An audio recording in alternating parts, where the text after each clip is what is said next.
వరుణుడు పిలిచెరా, వరుణ వరదై పలకరా, ఆకాశాన్ని దించరా కురిసేవానగా, మారని యాతన తీర్చగా, మాతారాతలు మార్చగా, ఈ జలయజ్ఞము సాక్షిగా తలనే వంచరా. మహారాజు తాని సమిధల్లె మారి నిలువెల్లా వెలిగెరా, భోగాన్ని విడిచి త్యాగాన్ని వలచి తాపసిగా నిలిచెరా.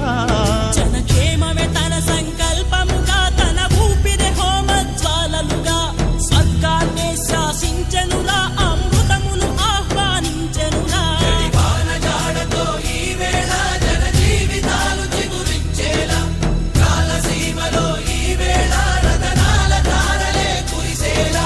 కల్లు కల్లు మని సిరిము వల్లే చినుకే చేరగా, జల్లు జల్లు మని పులకింతల్లు పుడమే పాడగా, హరివిల్లు ఎత్తి కరిమబ్బు వాన బాణాలే వేయని, నిలువెల్ల మనసు వడగళ్ళు